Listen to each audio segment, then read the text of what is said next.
perceived as the most complex of the three spanning tree modes supported by Cisco switches, multiple spanning tree, or the MST, is going to be our next topic. I'm going to do now something that I haven't done a lot in these video series, but I am going to do it now. Please, before you proceed and watch this video about the MST, I beg you, watch the other videos that cover other operational modes of spanning tree, the per VLAN spanning tree and the rapid per VLAN spanning tree. The reason for that is that MST's perceived complexity comes from the fact that it draws on all those concepts of other spanning trees and then it builds on top of that. So if you are struggling with concepts from especially rapid per VLAN spanning tree or the rapid spanning tree, you are going to have some difficulty understanding what MST does. So what I'm going to do now is I'm going to ask you to go back, watch those videos again, get those concepts solidly down so that we can proceed and explore what is actually different in MST in comparison to those other modes of operation of spanning tree on Cisco switches. Of course, if you have already done that and just recently watched those videos, now is the time to actually proceed. The first thing to note about the multiple spanning tree, or the MST, is that it's fundamentally based on the rapid spanning tree and all the good stuff that comes with the rapid spanning tree. Things like edge and non-edge ports, they are still there. All the handshakes and synchronizations, all those processes are there for the MST. So all the good stuff, all the benefits from the rapid spanning tree are there in the MST. Now, MST operates in something that we call the MST region. That's a group of switches that share the same MST configuration. The MST configuration consists of the MST region name, which is basically a string up to, I believe, 32 characters long. Then there is a revision number, which is just an administrative number that you set. So unlike VTP, where it's increased with any addition or removal of the VLANs or any configuration, with the MST configuration, with the MST revision number, this is an administrative number. It's a number that you simply set yourself. And finally, there is a VLAN to instance map. Now remember, MST supports multiple instances, and I'm going to talk about that in great detail in just a moment, but remember that what defines a region are these three things: the MST region name, the revision number, and the VLAN to instance mapping. Now, the real complicated stuff, the really complicated and complex part of operation of the MST comes when we are talking about the backwards compatibility of the MST with other types of spanning tree. Other types of spanning tree, non-Cisco implementations of spanning tree, like for example 802.1d or 802.1q, as well as Cisco proprietary implementations of spanning tree, like PVST and the rapid PVST. To operate in a backwards compatible mode, MST divides the whole network. That means MST region, other MST regions, and non-MST switches into basically several parts of that network. Now, that whole entire network is something that the MST calls the common spanning tree, or the CST. Inside the MST region, there is an operation of the spanning tree which is invisible to the outside world, to the world outside of that particular MST region, which is called the internal spanning tree, or the IST. Technically speaking, this is instance number 0, but I'm going to get back to that in, again, just a moment. And finally, inside that same region, all different instances, and remember VLAN to instance map is what defines these instances, are operating in something that we call the MSTI, or the MST instance spanning tree. There is a lot of stuff here that may sound confusing and may be a lot to fathom, so let me go ahead and explain a couple of these concepts. So let's talk about the MST regions. As I mentioned before, the MST region is a group of switches, a network of switches in the same network interconnected together that share the same configuration of the MST region name, or sometimes called domain name, which is a string of characters up to 32 characters long. And then we have the VLAN to instance mapping. Now, the important thing to understand here is that MST BPDUs that I'm going to talk about in a moment they don't actually carry this VLAN to instance mapping. What we are going to observe in the BPDUs is going to be a hash value that is going to be computed based on the local value of instance to VLAN mapping, or VLAN to instance mapping. Now, when BPDUs are received, these hash values are compared, and the switches know whether this value is the same or is not the same. And finally, we have the configuration revision, and as I mentioned, the configuration revision is just a number, an administratively set number that you can configure to be any number in the range from 0 to 65,535. Now, as you can see here, the configuration of these parameters couldn't be easier. All you have to do is say spanning tree MST configuration, you specify the name, revision, and the instance mapping, or VLAN to instance mapping, and you are done. Let me talk about the default values for these just for a little bit. The default value for the name is simply an empty string. There is not going to be a name, but there is going to be a value, an empty string, which is still a value. So technically speaking, where I said there that the name is up to 32 characters long, I should have mentioned that it could be 0 characters long as well, and it's still a valid MST name. The next is the revision number. The default revision, if you don't set one manually, is going to be 0. And instance mapping, or the VLAN to instance mapping, by default all VLANs are going to be mapped to instance 0. And in Cisco iOS you can have up to 16 instances defined. Or to put this in more practical terms, let's say that we have a couple of switches in our network, and these switches here are configured with these same parameters, and let's say that they're interconnected. It doesn't matter how they are actually interconnected. So let's say that these switches here are sharing the same domain name, they are sharing the same revision number, and they are sharing the same instance to VLAN mapping, or VLAN to instance mapping, so I'm just going to call this a map.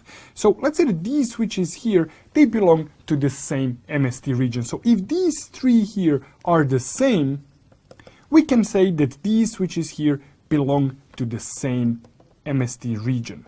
But let's say that we had another set of switches, and these switches here may have had a different name. So let's say that here we had some name number 2, we had some different sort of revision, and we had a different or the same map, but at least the name is different. So these values here are the same, and these switches here would be in a different MST region.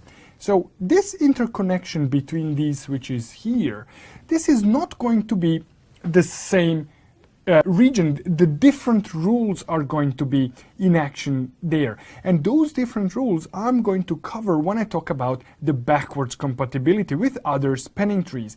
Now, in this particular sense here, this is not a backwards compatibility with a different kind of spanning tree. This is simply compatibility with the MST that runs in a different region. So inside this region here and inside this region here, one set of rules applies, and here between these two regions a different set of rules apply. What I mean by set of rules is what kind of spanning tree we are running there. And remember, when it comes to the MST, there are different kinds of spanning tree. We have the internal spanning tree, we have the common spanning tree, and we also have the MST instance spanning tree running. So with all this in mind, let's take a look at how do we actually configure the MST and how does all this information look when it's transmitted in BPDUs. To do that, I'm going to use a very simple network consisting of just 2 switches. We don't need more than 2 switches to start with. So what I'm going to do here is I'm going to use my trusty Cat1 and Cat2, and I'm going to interconnect them with Fastnet 024 on both sides. And on Cat2, for example, I'm going to connect my Wireshark listening station on Fast Ethernet 03. And just as I have been doing so far, I'm just going to send the copy of this traffic received and sent on Fast Ethernet 24 to my Wireshark here so that I can examine what is happening between Cat1 and Cat2. But before I do that, what I'm going to do is I'm just simply going to enable this port and see what kind of BPDUs I'm receiving without actually observing what is happening between Cat1 and Cat2. And also I'm going to configure these two switches here to be in the MST region that is going to have the name, let's say Cisco. We are going to have revision, let's say revision 1, and I'm going to leave the default map so that all VLANs are going to be mapped to instance number 0. So let's see how this configuration is going to look. So I'm going to go to my terminal now, and here is my Cat1, and I'm simply going to say spanning tree MST configuration, and here I have several options to do. Now keep in mind one thing. This is very, very similar to our VLAN database. It's not the same, but it's very similar. It's very similar in a fashion that whatever I configure here now will not take immediate effect. I would have to exit out of this configuration mode for the changes to actually take effect. Let me show you what I mean by that. If I do show spanning tree MST configuration, this is the default configuration that I have right now. So if I do name and I set the name to Cisco, if I repeat my show MST configuration, take a look at what it says here. It says, first of all, the switch is not in the MST mode, which is okay, but the name is still unchanged. If I repeat the command now, I will see that the name has been changed to Cisco. So we can see here that the name changed to Cisco only by virtue of me exiting the configuration. This also means that in the case I have changed my mind, so let's say that I went into my spanning tree MST configuration and I set revision number to 10. If I exit, this is going to take effect, but I can use the command abort, and with the abort command I'm not going to have any changes affected here, so I can see that the revision number stays 0.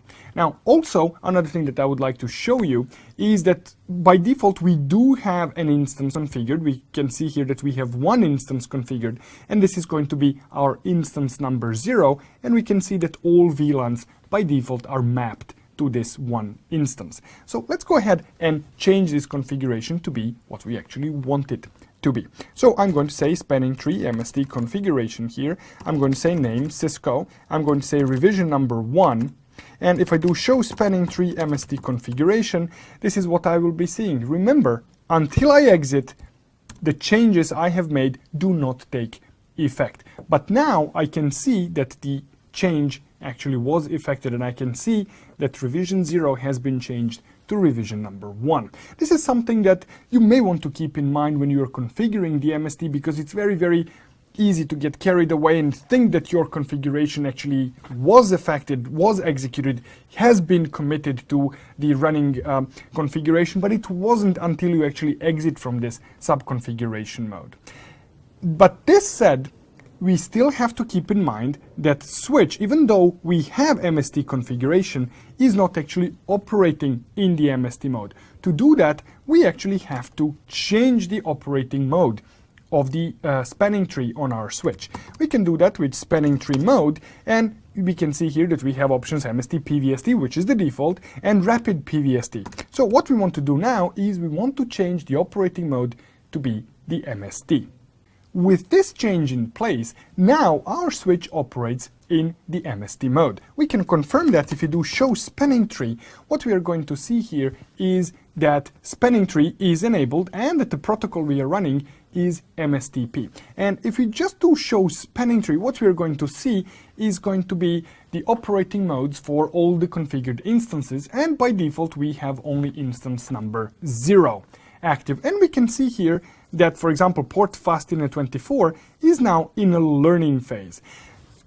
If you watched rapid PVST videos, you will know that this is not supposed to happen. If both sides are operating in rapid mode, which is one of the prerequisites for the MST, this should have already transitioned into forwarding using the synchronization process and the handshake process, but it didn't, because this port here is actually a boundary port. So one thing that I want to point out about this thing here, it doesn't mean that this port is bound to anything. This is short of a boundary. This is telling us that this port, Fast Ethernet 24, is connected to a different either MST region or a different spanning tree domain. What I mean by spanning tree domain is that this other side is running, as far as this switch is concerned, regular spanning tree. Now, we know it's running PVST because that's the default, but this is how we are going to see it if we do show spanning tree. We are going to see that this is a boundary port, and then that on this port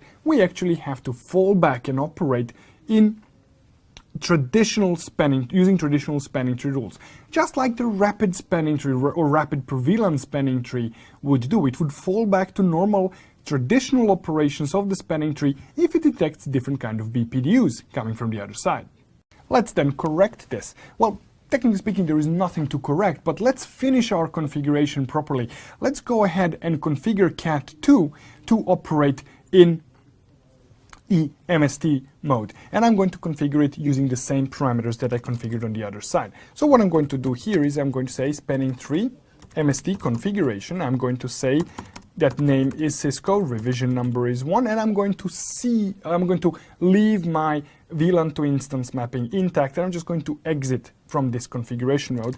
And if I do show spanning tree MST configuration, this is what I should be seeing. Now let's go back here and say spanning tree mode MST. So now I've changed my Cat2 to operate in the MST mode. And if I go back to Cat1, what I should be seeing here is that this is no longer a boundary port, so this is no longer effective. This is now the port, and I can see that this is now just a regular point-to-point port because the other side is operating in the MST mode. So this was very, very basic configuration of the MST. This was very, very simple. Now let's see those BPDUs. Let's see how these BPDUs look on the wire and what is the information carried in the configuration BPDUs for the MST. To do that, obviously, I'm going to go to my Wireshark. And as I said, this Wireshark has been connected to port Fast Ethernet 03. I'm not going to configure any mirroring. I'm just going to enable this port on my Cat2. So if I take a look at the configuration of Fast Ethernet 03, I see that the port is shut down. And I'm just going to bring it out of shutdown. And going to my Wireshark, I'm going to make sure that I'm capturing only the spanning tree BPDUs, and I'm going to start the capture here. So let's take a look at how these BPDUs look. So I can already see that I'm receiving some traffic, so I can stop this capture. I don't want it to scroll up and down. And let's examine what are the contents there. The first thing that I would like to point out is that we can see that the protocol version identifier is MST. It's going to be 3. So we see now here that this is a different kind of the BPDU. We can see that this is a BPDU type that is actually either rapid or the multiple spanning tree. And also, if I scroll down here, there are going to be some extensions. Now, these MST extensions, this part here, this part of BPDU, is what we are interested in looking. This is where the information about our configuration is going to be transmitted and exchanged between the switches. The first thing that we can see here is the MST configuration name, and we can see it is what we configured it to be. It is set to Cisco. We can see the configuration revision 1, but this bit here is the interesting bit. This here is VLAN to instance mapping. And as you can see, it's fairly unreadable by humans. This is just a really, really large digest. Now, with this digest here, the switches will know if the configuration is the same. And it's important to understand that this digest will change when the VLAN to instance mapping has been changed. Let me demonstrate that. So I'm going to restart the capture. So let me start the capture again. And I'm going to be getting some BPDUs. What I would like you to focus your attention is this field here. So we can see that this value here remains the same. So I'm now moving through different BPDUs that are being transmitted, and we can see that this value here, the VTP configuration digest, does not change. So let's go back to terminal. And just for fun, I'm going to say spanning tree MST configuration, and I'm going to change the revision to 3. Remember, it was 1 just before. So going back here, at this point here, if I scroll down, let's see where the configuration change happened. So here, at this point, we can see that the configuration revision is 3, and this is the digest value that we are looking. So I'm just going to scroll one packet up, and we can see that the configuration revision is 1, but the actual configuration digest is unmodified. So changing the revision does not modify this value here. Okay, fair enough. Let's change the revision back to what it was. And let's change the name to something else. Let's change it to Cisco. So I'm going to go back and apply this. And let's scroll down where this value has been changed. So there it is. Now we can see that the domain name Cisco, all uppercase, is there, but this value here is unchanged in comparison to what it was before. So we can see here that this is where the change happened, and we can also see that the revision number here is going to be changing. So this is where it was 3, and this is where it changed to 1 in all the uppercase, but we can see that the configuration digest remains the same. So this configuration digest there, that field, is where the information about VLAN to instance mapping is carried. Let me show you that as well. So going back to the terminal on Cat2, I'm going to say spanning tree MST configuration, and I'm going to say instance. So now I'm going to create a new instance, and I'm just going to move VLAN number 10 there.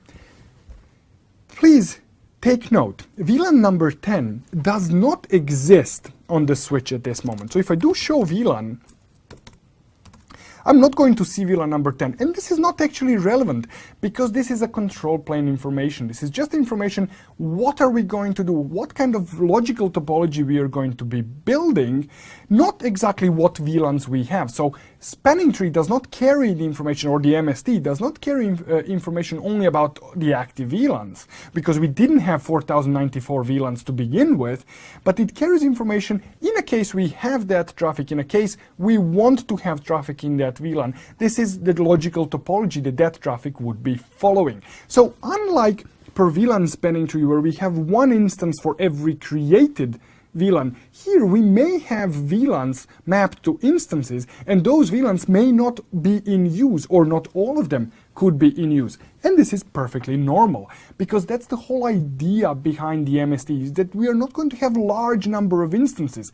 We're going to have a limited number of instances, and I'll explain why in a moment, why this is actually a good idea to have. So, but let's see what this little change actually did for our BPDUs. So at this moment, this change has not been applied. So if I do show spanning tree MST configuration, I'm going to see that at this moment, all VLANs are still mapped to instance 0. Going back to my Wireshark, let me scroll all the way down here, because this is where I want to start looking at it. So now when I exit, if I repeat my show spanning tree MST configuration, now I'm going to see that the instance, the VLAN to instance map has indeed been modified. What I can see here is that for instance 0, these VLANs have been mapped, and for instance 1, only VLAN 10 has been mapped to it. And if I go back to my Wireshark here, where was that boundary packet? There it is. So let's see where this thing actually changes. Should have been changed somewhere around here. Oh, did I actually apply the change? Yes, I have.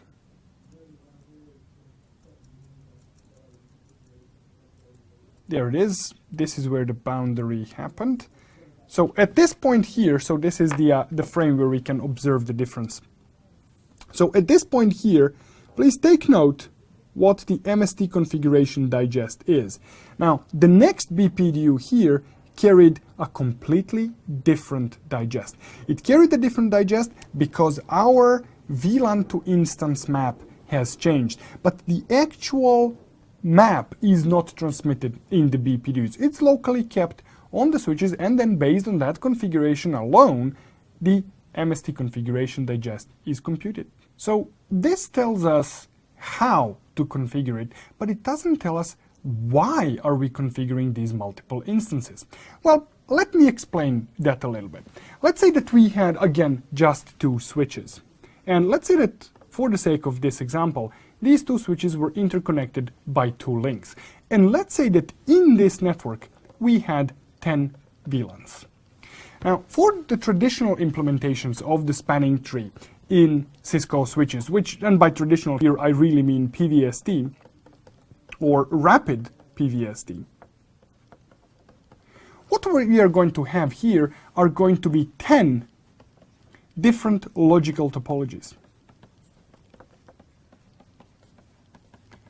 By 10 different logical topologies, what I really mean is 10 spanning tree instances. Now, with these 10 spanning tree instances, what I have are really just two possible logical loop-free topologies given my physical diagram. So let's say that this is switch 1 and this is switch 2, that this is link 1 and this is link 2.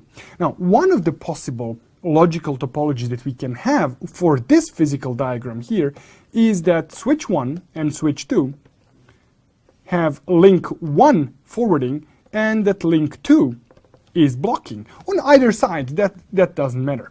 Another logical topology, so this is logical topology 1, and another logical topology here is that we have switch 1, switch 2, where link 2 is forwarding, and then let's say that link 1 is blocking.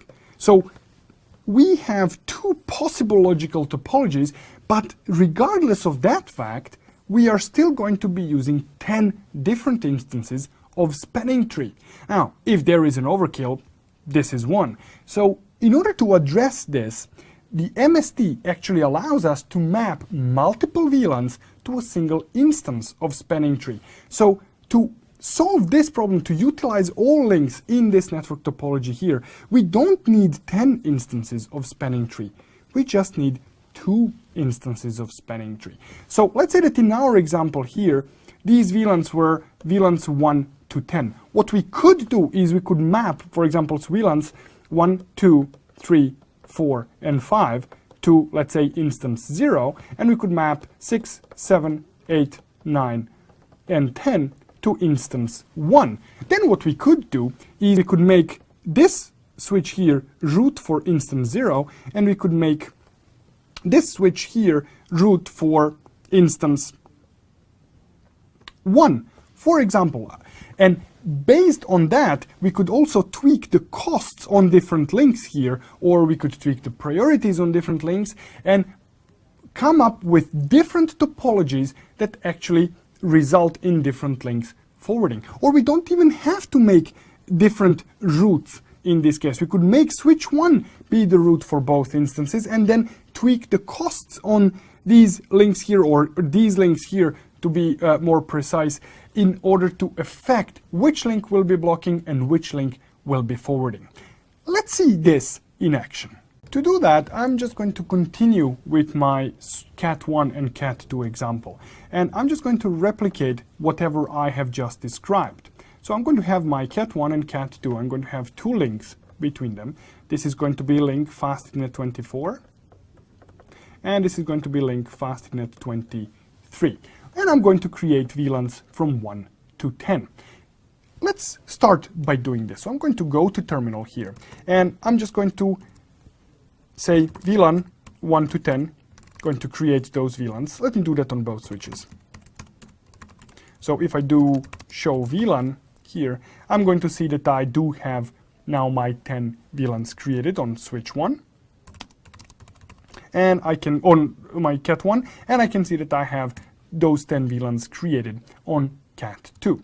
The next thing that I'm going to do is I'm going to go to spanning tree MST configuration, and I'm going to say instance 0 VLANs from 1 to 5 and from 11 to 4094. So I want to have the default specific, all the other VLANs, I'm going to keep them in instance 0. And this thing here is one more thing that I think is very neat to know. So here I can use the same specification that I would be using when I'm defining or allowing VLANs on a particular port with switch port trunk allowed VLAN. So I can create either the range or I can list the VLANs. So for example, here I have two ranges from 1 to 5 and from 11 to 4094, and they are separated by a comma. So I can specify VLANs in any sort of way that I really want.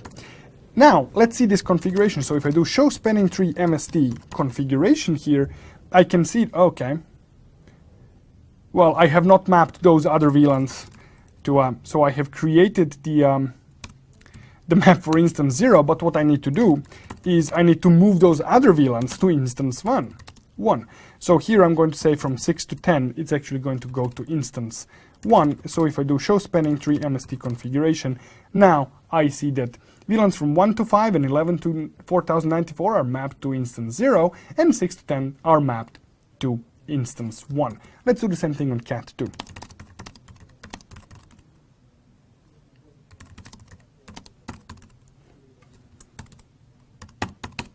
So I'm going to say instance 0 VLAN from 1 to 5 and from 11 to 4094, and instance 1 VLAN 6 to 10. So show spanning tree MST configuration.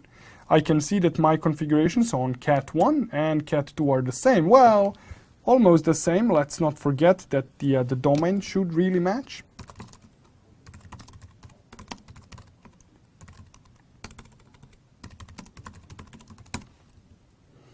Let's confirm that the configurations are now the same.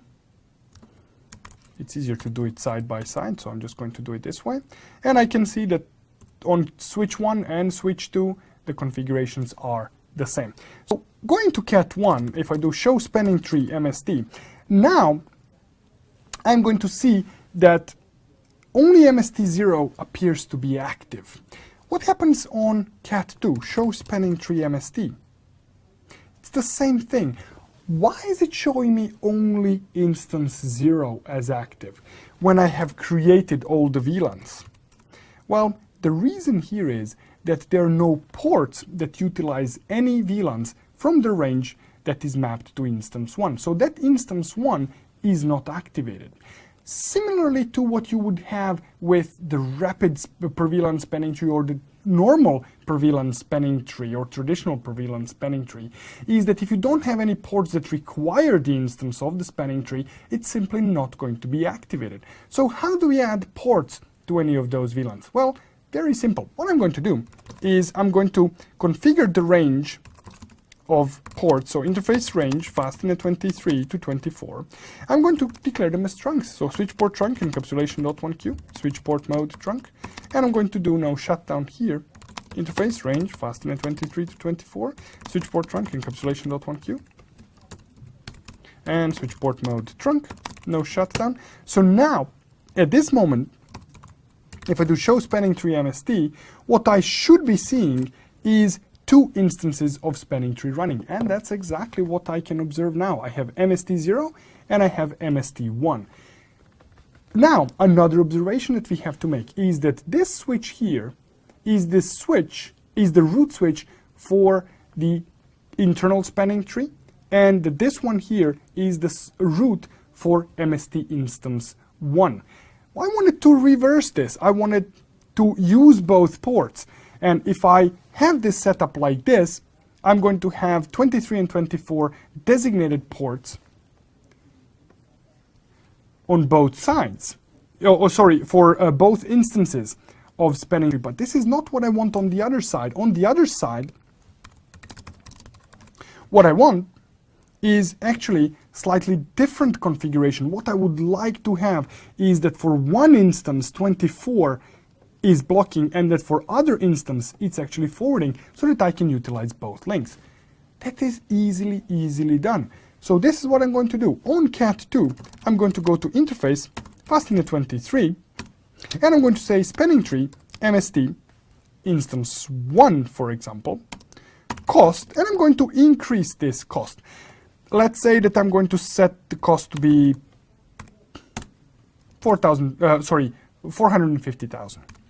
So if I do show spanning tree MST now, what I'm seeing at this point here is that for instance 0, port 23 is forwarding, and for instance 0, port 24 is blocking. But for instance 1, the roles are actually reversed. I can see here that port 23 for VLANs 6 to 10 is going to be blocking, but it's going to be forwarding for VLANs 1 to 5. Now, this is the reason why MST exists to begin with. You see now that for the traditional implementation of per VLAN spanning tree, or the rapid per VLAN spanning tree that Cisco implements on Catalyst switches, we would have needed a lot more instances to actually accomplish this. With the multiple spanning tree, we just did 2 instances and we are utilizing both links. This is it, as simple as it gets. Multiple spanning tree MST on its own is rather complex spanning tree operation. However, the most intimidating and most complex part of it is how it actually interoperates and cooperates with different kinds of spanning trees. So in this module, we are going to talk about MST compatibility with the rapid spanning tree, or rapid PVST.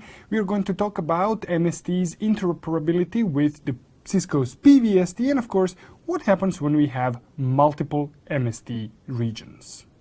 In a single network, we can run different kinds of spanning tree. We can run MST, the PVST, rapid PVST. We can run traditional spanning tree if you are running non-Cisco switches, if you are using non-Cisco switches. And all of these different parts of our network that are running different kinds of spanning tree are considered to be spanning tree domains. So a simple spanning tree domain would be a single switch where all ports are in VLAN 1 and we have a single instance of per VLAN spanning tree. That one switch makes up a single spanning tree domain. On the other hand, we could have a more complex spanning tree domain that consists of an MST region consisting of, let's say, 10 switches and 5 instances inside that MST that has 150 VLANs mapped across these different instances. This is also considered to be a single spanning tree domain. This entire network can still work and interoperate and can function, albeit it might be a little bit difficult to troubleshoot for an inexperienced or even more experienced network engineer, but it will still work somehow. So to see how that kind of a network will work, let's take a look at our spanning tree domains. So let's say that we had a part of our network that was running traditional spanning tree. So let's say that these switches here are running traditional spanning tree. Let's just make them Cisco switches. So these are running PVST spanning tree. Let's say that we have a couple of switches there that are running rapid per VLAN spanning tree, and they are somehow interconnected here. And let's say that we have an MST region where we have different switches that are running the MST. So these regions here, or these MST domains, these spanning tree domains, could be interconnected, and we don't really care how the internal connections look here, because this is all going to work, because both rapid per VLAN spanning tree and the MST, they are backwards compatible with the PVST, so this is somehow going to work out.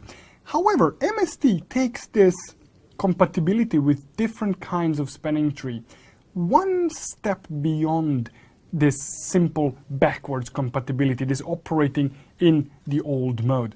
As we know, all these ports that are connecting to different kinds of spanning trees, we are going to call them boundary ports, and Cisco is simply going to display them as bound ports. So remember, these are not bound to anything, these are boundary ports, these are the border ports. And these switches here, we can call them the border switches, because they are sitting on a border of our MST domain and something else. what we can say from MST's perspective, so we are looking at the MST's perspective of this network, we can say that this whole network here is something that we call a common spanning tree. So this is a global view of the network. This is the spanning tree that keeps this whole network loop free.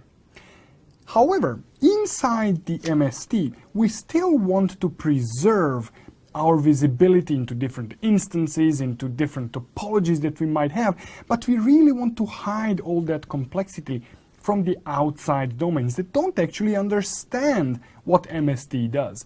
So for that reason, inside our MST domain, inside our MST region, we are going to be running something that is called the internal spanning tree. Now, internal spanning tree is nothing other than the MST instance 0. But what happens if we have multiple instances? Well, if we have multiple instances, these same BPDUs are going to be used to carry this information, but they're going to have information about something else. The MST instance spanning tree there. So we are going to have information about, let's say, instance 1 or instance 2 or instance 3 and so on. So we can say that in our spanning tree network, in this large network that consists of multiple spanning tree domains, we are really running, from MST's perspective, 3 kinds of spanning trees. We are running the common spanning tree, we are running the internal spanning tree, and we are running per instance spanning trees inside the MST domain. If you are asking yourself, what's the reason for this complexity that we are seeing here, I don't blame you. I was struggling with the same concept for a very, very long time, and then it struck me. Even though this whole network would operate without this complexity that MST introduces, it actually makes network run just a little bit better, just a little bit smoother than it would without this complexity.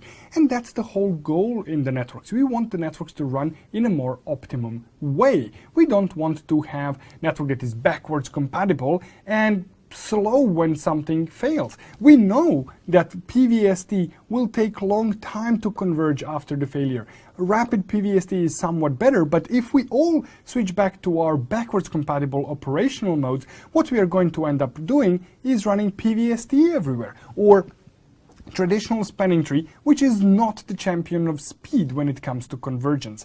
So for that reason, MST introduces this additional level of complexity to make things like run just a little bit faster and a little bit better when things go wrong in our networks. And as we know, from time to time, things do go wrong. The basic idea is relatively simple. It is, let's hide the MST region from everyone else by representing it or presenting it to everyone else as a single switch. But inside the MST region, let's maintain the knowledge of what is happening inside the region itself.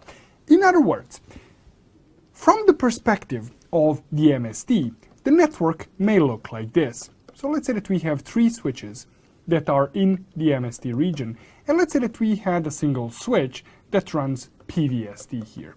So this may be the actual network, or how the actual network looks.